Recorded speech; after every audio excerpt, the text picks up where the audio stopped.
Okay student good evening तो eigen आउ through question समस्त को मोर वॉइस क्लियर होची वॉइस क्लियर अछि।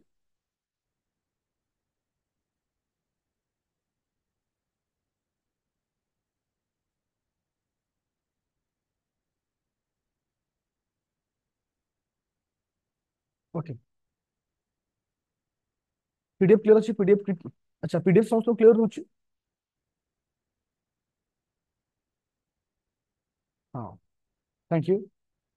चल तो हाँ तो एठी मु तुमनको किछि पॉइंट ऊपर फास्ट डिस्कशन करूची तापर क्लास को कंटिन्यू करबा। तो पूर्व क्लास रे हम डिस्कशन करथिले कोन ना सिपाही म्यूटेंट बा 18 तुमरो माने सिपाही म्यूटेंट जो हाँ सर सिपाही म्यूटेंट केबे हितला पले सिपाही म्यूटेंट केबे हिची 1857। तो सितरे तुमनको मु डिटेल्स पढाइथिली कोन कोन ना केउठारे केउ लीडर को मान थिले जोटा कि तुमनको सेटा पढिबार अछि कोउटी को लीडर थिले इंपोर्टेंट पॉइंट। तापर हम आईएनसी विषय पढिथिले इंडियन नेशनल कांग्रेस विषय पढिथिले जे कि 1885 रे फॉर्मेशन हेतला। मोर क्वेश्चन होछि जेतबेला आईएनसी हम बर्तमान टे डिस्कशन करिया पुराना क्लास को तापर कंटिन्यू करिया। आईएनसी जेतबेला फॉर्मेशन हेतला से टाइम रे प्रेसिडेंट सेटले गवर्नर के थिले बा वाइस रॉय के थिले आईएनसी रे फॉर्मेशन हेतला जेतबेला आईएनसी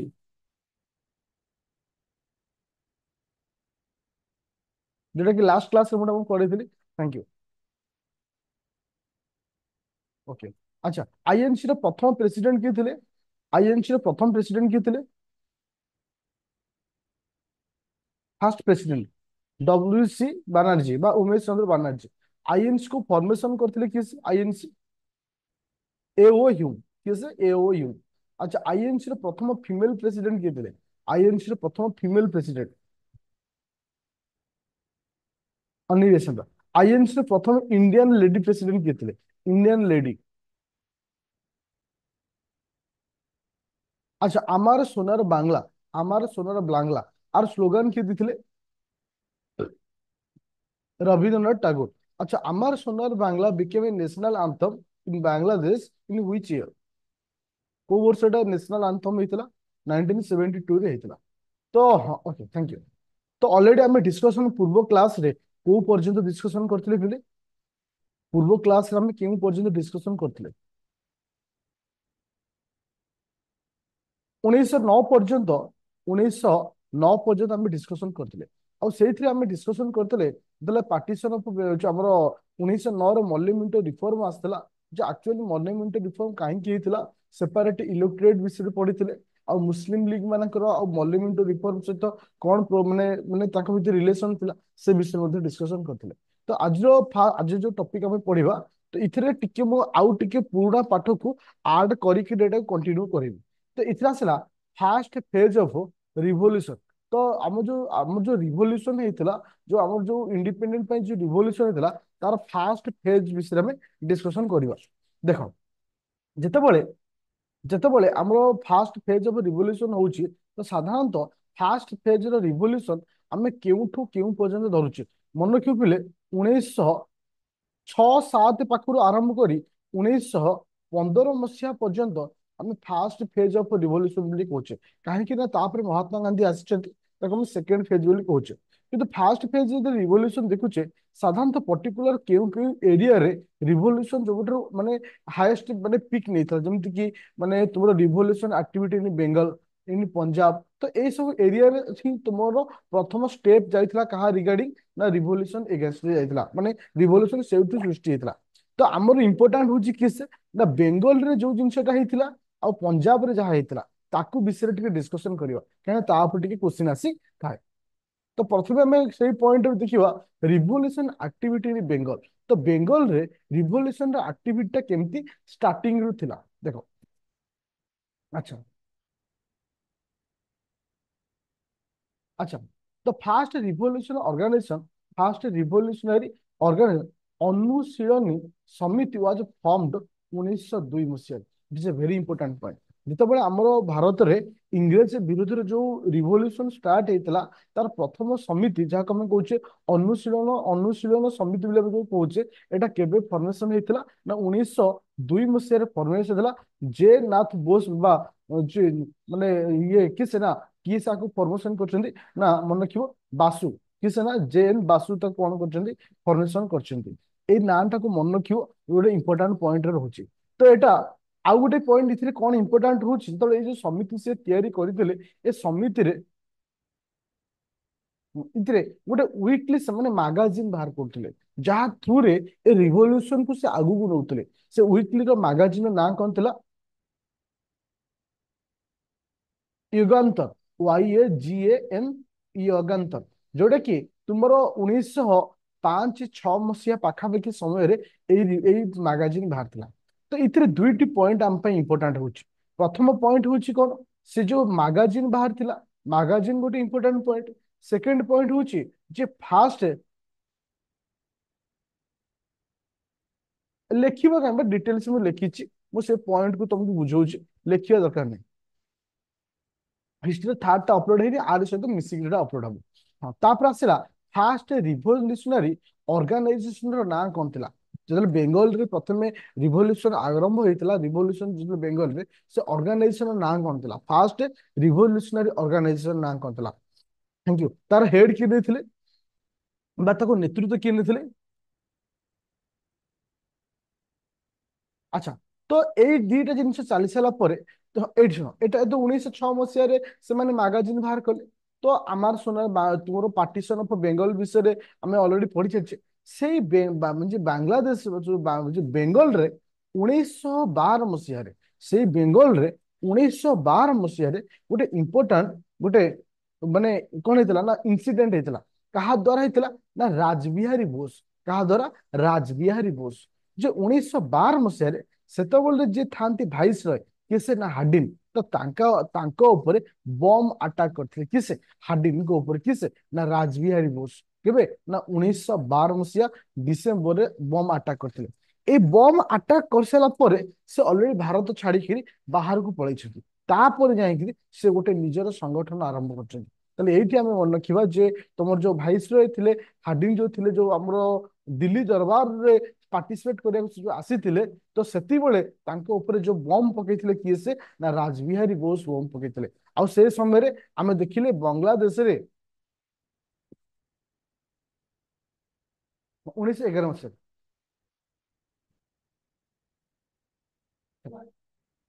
बुझा पड़े समस्त को जो जो पॉइंट मु रेड कलर देछि से पॉइंट तुम इंपोर्टेंट बाकी केवल जानिया पाए ओके बाकी केवल जानिया पाए ठीक से ही भले जिते आम देखा रिवोल्यूशनरी एक्टिविटी इन क्योंकि ना महाराष्ट्र महाराष्ट्र रे से समय रिवोल्यूशनरी एक्टिविटी कौन थी देख मु तुमको ये गोटे जिनस कहूँ चाहूँगी पिले तुम्हें जानी महाराष्ट्र कौन फेमस साधारणतः गणेश पूजा नहीं तो सेतबले जिते इंग्रेज माने शासन करते 1904 मसीहा पाखापाखि कथा मुझे कौची जो गणेश पूजा बा गणेश पूजार जो आरंभटा से समय आम देखा पाई कहा द्वारा ना तुमर सावरकर कहा द्वारा सावरकर कहीं ना से भावुले जे गोटे फेस्टिवल द्वारा समस्त भितर भातृत्व भाव द्वारा बढ़ो और समस्त एकजुट हो पारे जो गणेश पूजार सृष्टि होता के से समय क्या द्वारा ना सावरकर द्वारा किस ना विनायक सावरकर द्वारा सृष्टि होता तो ये गोटे जिन इंपोर्टाट पॉइंट हूँ किस ना ओके तो ऑर्गेनाइजेशन ऑफ रामोजी तो ये कहा द्वारा फॉर्मेशन होता ओके बाय वासुदेव कहा द्वारा वासुदेव 1879 बा 1879 रे फॉर्मेशन होता बस ये ऑर्गेनाइजेशन रो नाम टाको मन रखिबो किए से तैयारी करछन्ती मन रखिबो अदरवाइज इथरे किछि इंपोर्टेंट नहीं आमे दुईटी इंपोर्टेंट समय सहित डिस्कशन कले गोटे थिला बांग्लादेश बा बेंगल रे कोन हेतिला ठीक सही समय रे आमे महाराष्ट्र कथा डिस्कशन कले बस एती पॉइंट को मन रखिबो इथरे आ किछि इंपोर्टेंट नहीं पूरा क्लियर होला समस्त पिले खाली बर्तमान कौन माने माने कौन हुए रिवोल्यूशन आरंभ हुए किए क्यों ऑर्गेनाइजेशन तैयारी करछन्ती सेटा गोटे इंपोर्टेंट पॉइंट थाए अच्छा आउ गोटे होची किए से ना अच्छा श्यामजी कृष्णा तो तांको द्वारा गोटे ऑर्गेनाइजेशन हेतला जहार नाम थला इंडियन हाउस जे से फॉर्मेशन करथिले कोठी ना जहा हम कहूँ Indian home rule society formation करथिले कोठी ना लंदन रे फॉर्मेशन करथिले बस एतिक पॉइंट को मन रखियो एबे जो पॉइंट ऊपर हम डिस्कशन करबा एटा ठीक इंपोर्टेंट रहबो ए जगह समस्त क्लियर होला कारण ए सब जिंसटा प्रायतः पिला मानकर माइंड रे नथाय बा आईडिया नथाय किंतु क्वेश्चन एबे आर ऊपर पळि आसुची टिके रिवीजन कर दबा ओके अच्छा प्रथम पॉइंट होची मु प्रथम बेंगल रे सिचुएशन कथा डिस्कशन करबी फास्ट फेज जते रिवोल्यूशन हला बेंगल रे गोटे ऑर्गेनाइजेशन क्रिएट हला तो से ऑर्गेनाइजेशन नाम थला किसे ना हाँ, कौन थे से ऑर्गेनाइजेशन अनुशीलन समिति थैंक यू ये अनुशीलन समिति टा 1902 मसीह फॉर्मेशन हला आकु किए तैयारी करथिले अनुशीलन समिति रो ये नेतृत्व किए नेथिले thank you Basu okay thank you अच्छा तो से समय रे सेमान गोटे मैगजीन बाहर करथिले वीकली मैगजीन से मैगजीन नाम कोन थिला थिले अच्छा जेतेबेले हमर दिल्ली दरबार हेतिला दिल्ली दरबार रे भाग नवा पई भाइसरॉय एस्थन कृष्ण हार्डिन तो तांको ऊपर बम के पकेइथिले से समय भितर किसे ना राजबिहारी बोस तो ए विषय में डिस्कशन करथिले देखो एठी गुटे इंपोर्टेंट पॉइंट आड़ हम डिस्कशन आड़ को जीवा इंपोर्टेंट पॉइंट कौन रहउची अच्छा से पॉइंट होची गदर मूवमेंट पॉइंट होची कोन ना गदर मूवमेंट देखो तुम मानकर जो गदर मूवमेंट केबे हेतला एटा बहुत थर गदर मूवमेंट को लेकर क्वेश्चन आसे एटा तुम मानक कहिथिले 1913 मसिया रे 1913 मसिया रे तुम मानकर को मूवमेंट हेतला गदर पार्टी बा गदर मूवमेंट हेतला मोर कहिवार कथा होची स्टूडेंट गदर मूवमेंट कहिले कोन बुझिबा गदर मूवमेंट एक्चुअली आर अर्थ कोन मन कि जो गदर पार्टी आमे जो कहूचे बा गदर मूवमेंट बोली कहूचे इ होची गोटे ऑर्गेनाइजेशन ए माने गोटे फॉर्मेशन करथिले कोन हां तार हेडक्वार्टर थिला सैन फ्रांसिस्को रे बुझबेलो किंतु से कोन कहूची Ghadar party was a political organization ए होची कोन गोटे पॉलिटिकल ऑर्गेनाइजेशन एटा कोठी आमे तयारी करथिले United state of America okay हां बाय माइग्रेंट इंडियन तो एकु कहा उद्देश्य रे तयारी थिला बा एमाने किए तयारी करथिले जो माने माइग्रेंट इंडियन थिले से यूनाइटेड स्टेट ऑफ अमेरिका को जाइकरी एई ऑर्गेनाइजेशन को तयारी करचंती जहार ना होची गदर पार्टी जहा हम कौन कहूचे गदर मूवमेंट साधारणतः पंजाब रु जो माने माइग्रेंट हेकि आसुतले जो माने भारत छाड़ी पळौतले सेई माने ही जाइकरी आको फॉर्मेशन करछथि जेमती तुमर हला किसे तुमर एबे रिसेंटली तुमु कहली जतबेले हाडिम जाइथिले कोन ना दिल्ली दरबार रे पार्टिसिपेट करे पई तांको ऊपर बम किए पकेइथिले राजबिहारी बोस पकेइथिले तो एमाने जो एमाने समन लेखा समस्त जन लेखा किसे माइग्रेंट तापर आसला किसे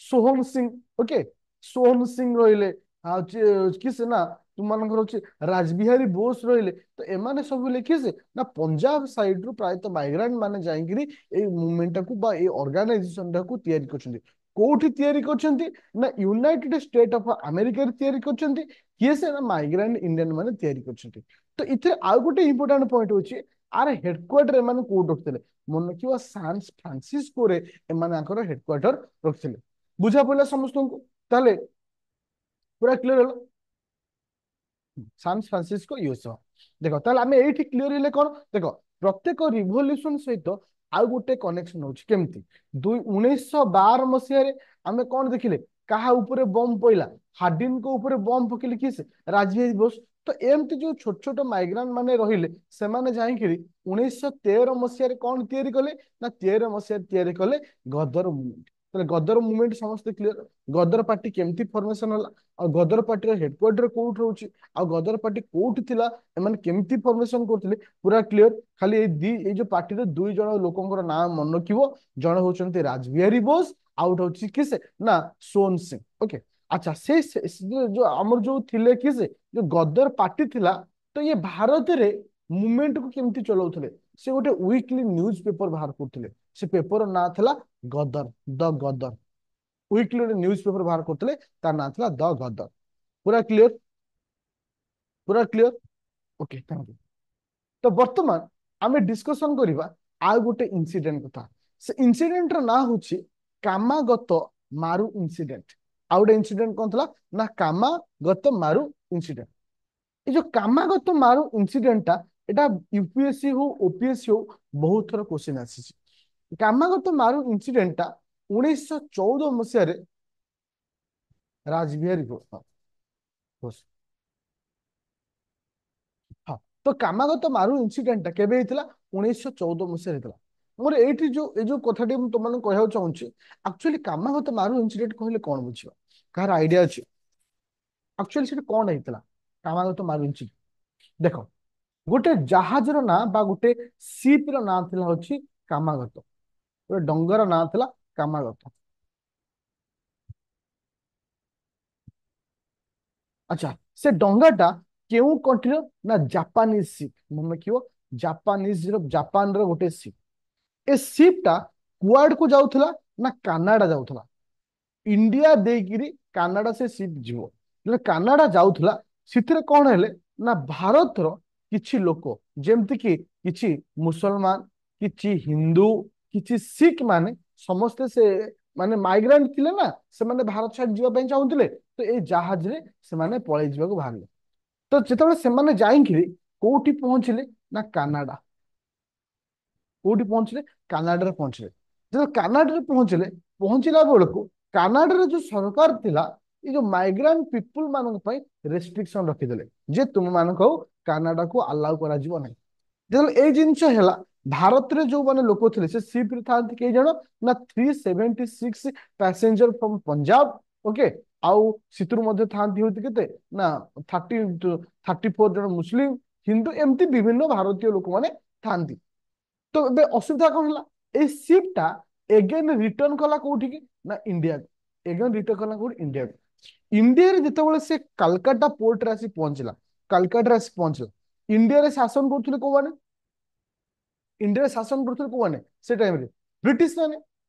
ବ୍ରିଟିଶ ମାନେ। ଆଚ୍ଛା, ମୁଁ ଯଦି ତୁମମାନଙ୍କୁ ଗୋଟେ କ୍ୱେଶ୍ଚିନ୍ କରେ ଯେ କାଲି ସକାଳେ ତୁମେ ପାକିସ୍ତାନରୁ ଆସି ଯାଇଛ ବୁଲିବା ପାଇଁ, ଭାରତକୁ ଏଣ୍ଟ୍ରି କରିବ, ତାହେଲେ ତମକୁ ଗୋଟେ ଆଇଡି କାର୍ଡ ଦେଖିବାକୁ ପଡିବ, ପାସପୋର୍ଟ ଦେଖିବାକୁ ପଡିବ, ଭିସା ଦେଖିବାକୁ ପଡିବ, ତୁମ ଆଧାର କାର୍ଡ ଦେଖିବାକୁ ପଡିବ। ତାହେଲେ ତମେ କ୍ଲିୟର ଇଣ୍ଡିଆନ ବୋଲି, ନା ନାହିଁ? କିନ୍ତୁ ଏମାନଙ୍କ ପାଖରେ ନା ଥିଲା ଆଧାର କାର୍ଡ, ନା ଥିଲା ଭିସା, ନା ଥିଲା XYZ ର କୌଣସି ପ୍ରମାଣ ପତ୍ର। ତାହେଲେ ବ୍ରିଟିଶ ମାନେ ଏଠି କଣ କଲେ? ନା ଯୋଉ ଜାହାଜଟା କଲିକତାରେ ଆସି ଲାଗିଲା, ସେ ଲୋକମାନଙ୍କୁ ଇଣ୍ଡିଆରେ ଓହ୍ଲେଇବାକୁ ପରମିଶନ ଦେଲା ନାହିଁ। କାହିଁକି ନା ଆଙ୍କ କଣ୍ଟ୍ରିରେ କୌଣସି ପ୍ରମାଣ ନଥିଲା ସେମାନେ ହଉଛନ୍ତି ଭାରତୀୟ। ସେ ଜାହାଜର ନାଁ ହଉଛି କାମାଗତ ମାରୁ ଇନସିଡେଣ୍ଟ। ତ କିଛି ଦିନ ଗଲା ପରେ ସେ ଜାହାଜରେ କଣ ହେଲା ନା ଡିଜିଜ, ମାନେ ଯୋଉ ରୋଗ ଯୋଉ ଥାଏ, ମାନେ ସମସ୍ତଙ୍କୁ ହବାକୁ ଆରମ୍ଭ କଲା। ନା ସେମାନଙ୍କୁ ଫାସିଲିଟି ଥିଲା ଟ୍ରିଟମେଣ୍ଟର। ତ ଏମିତି ହେଇକିରି ଧୀରେ ଧୀରେ ଲୋକମାନେ ମରିବା ଆରମ୍ଭ କଲେ।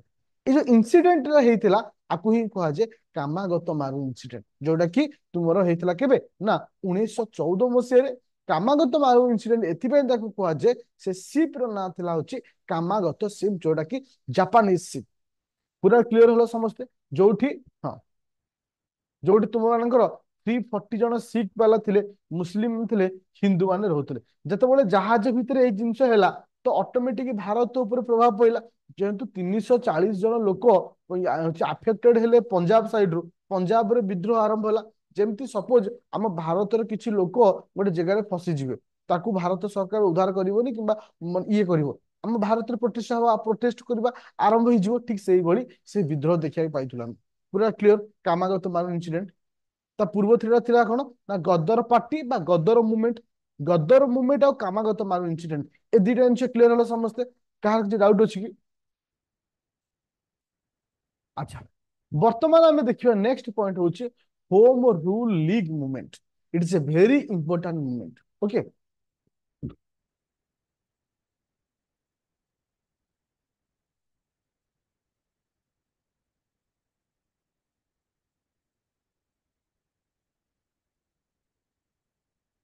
ଆଚ୍ଛା, ଦେଖ, ହୋମ ରୁଲ ଲିଗ ମୁଭମେଣ୍ଟ ଯୋଉଟା କି କେବେ ହେଇଥିଲା ତୁମମାନଙ୍କର? ନା 1916 ମସିହାରେ। 1916 ମସିହାରେ ଆମେ କଣ ଦେଖିବାକୁ ପାଇଥିଲେ? ନା ହୋମ ରୁଲ ଲିଗ ମୁଭମେଣ୍ଟ ଦେଖିବାକୁ ପାଇଥିଲେ। Actually home rule league movement ର ଅର୍ଥ କଣ ଥିଲା? Rule by India. ଦେଖ, ଦେଖ, ଭାରତରେ ଯାହା ବି କିଛି ରୁଲ ହଉଛି, ତାକୁ ରୁଲ କରୁଛନ୍ତି କିଏ? ସେ ବ୍ରିଟିଶ ମାନେ ରୁଲ କରୁଛନ୍ତି। କିଏ ରୁଲ କରୁଛନ୍ତି? ବ୍ରିଟିଶ ମାନେ ରୁଲ କରୁଛନ୍ତି। କିନ୍ତୁ ଆମର ଯୋଉ ହୋମ ରୁଲ ଲିଗ ମୁଭମେଣ୍ଟ ହେଇଥିଲା, ଆର ମୁଖ୍ୟ ଉଦ୍ଦେଶ୍ୟ ଥିଲା ଯେ ଭାରତୀୟ ମାନେ ଭାରତୀୟ ମାନଙ୍କ ଉପରେ ରୁଲ କରିବେ, ବା ତାକୁ କୁହାଯାଉଛି rule Bai Indian. A concept इथे एक्चुअली जड़े हिरो थिले जड़े हिरोइन थिले हिरो हेले किए से हिरो किए थिले तिलक बाल गंगाधर तिलक बाल गंगाधर तिलक हिरोइन हेले किए से तुम मानकर आनी बेसांत तो एठी एंट्री हिची कहार ना आनी बेसांत को एंट्री हिची मते किए कहि परिबो आनी बेसांत हम इंडियन ना बाहर को कंट्री से लोक हम इंडियन ना अदर कंट्री तो को कंट्री रो नॉन इंडियन सी होची किए से ना हां इरिस सोसाइटी इरिस देखो आनी बेसांत वाज इरिस सोसाइटी देखो एठी कौन हेतला एक्चुअली आनी बेसांत कौन पाई इंडिया रे ए जो मूवमेंट सहित से आसिक जोग देते देखो 1893 ख्रीष्टाब्द रे ठीक सेही भली आनी बेसांत तांको कंट्री रे नेतृत्व नेकिरी होम रूल लीग जो मूवमेंट रो कांसेप्ट जहा थिला सिटी से सक्सेसफुल हेतिले ठीक सेही जिंस को भारत रे से अप्लाई करिया पई चाहिए जे आमे भारतीय लोक माने होम रूलिंग मूवमेंट रो अर्थ होची आम देश को आमे शासन करबा इथिरे दुई जण नेतृत्व नेले गोटे होची बाल जी किसे ना तुमर तिलक बाल गंगाधर तिलक आउट होची किसे ना आनी बेसांत ए जो दी जण नेतृत्व नेले ए दी जनकर माने वे ऑफ रिप्रेजेंटेशन अलगा रहिला तो एमानकु आरंभरू आईएनसी रो सपोर्ट नथिला आरंभरू किंतु परवर्ती अवस्था रे आईएनसी रो सपोर्ट रहिला तो एमाने डिफरेंट एरिया रे एमाने डिफरेंट एरिया रे डिफरेंट समय रे नेतृत्व नैथिले ताले जो होम रूल लीग जो मूवमेंट हमर हेतिला हमर इथिरे दुई जण नेतृत्व नैथिले गोटे बाल गंगाधर तिलक आउट होची किसे ना आनी बेसांत दुई जण अलगा अलगा जगह नैथिले एटा एग्जाम रे क्वेश्चन आसे किए क्यों जगार नेतृत्व नहीं देख ताले वर्तमान आम डिस्कसन करवा क्या ना तिलक तिलकर home rule league movement more question हूँ पिले तिलक कोठी नेतृत्व नहीं तिलक नहीं कोठी पुणे थैंक यू देख Tilak launch Indian home rule league April 1916 आट बेला बेलगाम बेलगाम ठारे से आरंभ करते ए पॉइंट को मन रखिबो जार हेडक्वार्टर थिला कोठी ना पुना जार हेडक्वार्टर कोठी थिला पुना जोठी से स्लोगान इथरे जो से जो नेतृत्व नहीं विभिन्न एरिया जेमति कि महाराष्ट्र रहिला कलकत्ता रहिला एमती बिहार रहिला एमती विभिन्न एरिया रे से निजर नेतृत्व नहीं आ तांकर एठी स्लोगान थिला कोन Swaraj is my birth right I shall have it ए जो स्लोगान को सबुआडे से स्प्रेड करते किस ना तिलक तिलक मन रखिबो केबे होम रूल लीग मूवमेंट आरंभ करते एप्रिल 2016 मसीह को जगह पर्टिकुलर थिला ना बेलागाम बेला बेलागाम रे से आरंभ करते जर हेडक्वार्टर थिला होची पुना बस एति की मन रखिबो लोकेशन ठीक सही भली आमी बेसांत को जगह रे कोठी तांकर स्टार्ट करते कि कहरो माड्रास कोठी हाँ जोटा कि न्यू चेन्नई बिले में जो कोचे हाँ all India home rule league in Adyar ADYAR near Madras Madras पाखे जी की वर्तमान चेन्नई ठारे अछि तो ये होची दी जनकर हाँ एज हाँ साउथ साइड थैंक यू जने नॉर्थ साइड रे ये होची माने ईस्ट जो कलकत्ता रहिला महाराष्ट्र रहिला ये साउथ साइड रे एक कंट्रोल करथिले दी जन को जगह रे कंट्रोल करथिले सेटा होची इंपोर्टेंट पूरा समस्त क्लियर होला होम रूलिंग मूवमेंट को लेकर एक्चुअली होम रूलिंग मूवमेंट कौन समस्त पूरा क्लियर होला अच्छा एठी एंट्री कला होची लखनऊ पैक्ट एठी एंट्री कला किए से लखनऊ पैक्ट न्यूज़ पेपर टा एते नहीं चाहिए टिके लेखा है ये कर देबो ओके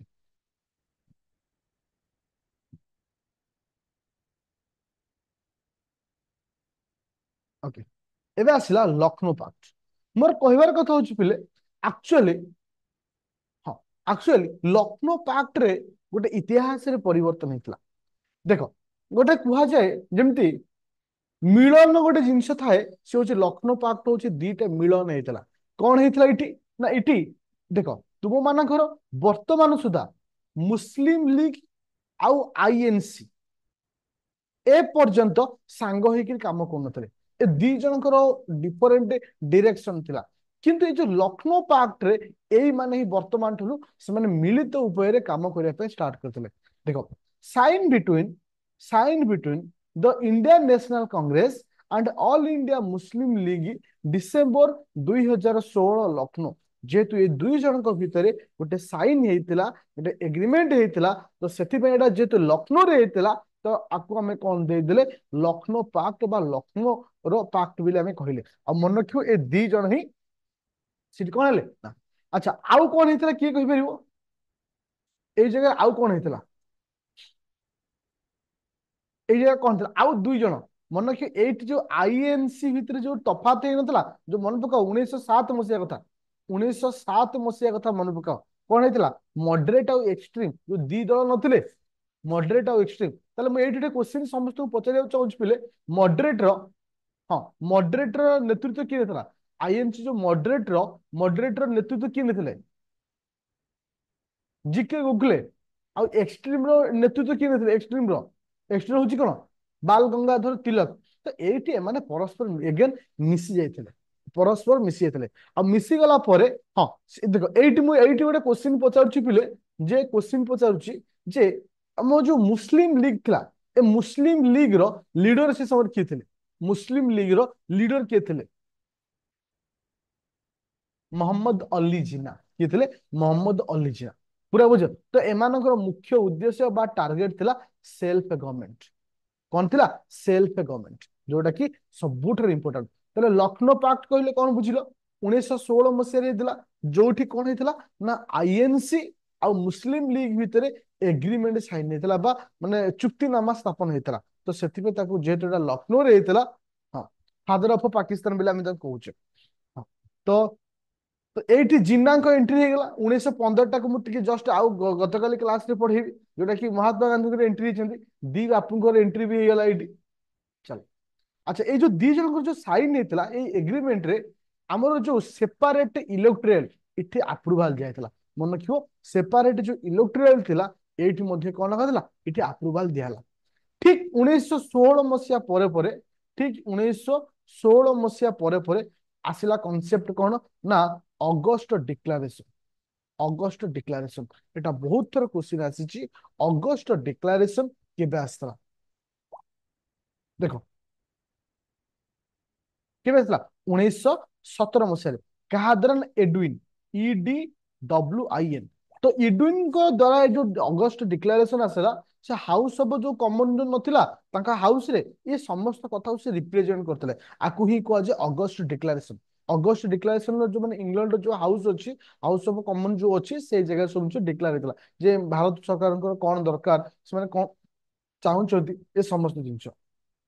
अच्छा, एटी एटी मु जो तुम जो पढ़ौଥିଲି पिले मन पकाओ जे भारत बा आईएनसी रो प्रथम लेडी प्रेसिडेंट किए थे?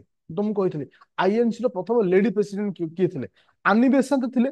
तो यही जगह ही से प्रेसिडेंसी नहीं 1917 मसीहा। ये ईयर को मन रखियो, डिसेम्बर 1917 मसीहा कालकाटा सेशन रे आनी बेसेंट कौन होते ना प्रेसिडेंट होते। तो से कह जाए आनी बेसेंट फास्ट फीमेल प्रेसिडेंट जी की आनी बेसेंट। मोर कहबार कथा पिले, ए जाके समस्त जो आज क्लास आम जहाँ भी डिस्कशन कले समस्त बुझी पाइल। एवरीवन क्लियर अच्छ? आउ दुईटी क्लास रे पॉलिटी हिस्ट्री द एंड हो पूरा मॉडर्न हिस्ट्री को सारी देवी। Thank you. तो वर्तमान समस्ते क्लास को जॉइन करिवो। वर्तमान मु तुम सहित डिस्कशन करी बहुत गोटे इंपोर्टेंट पॉइंट।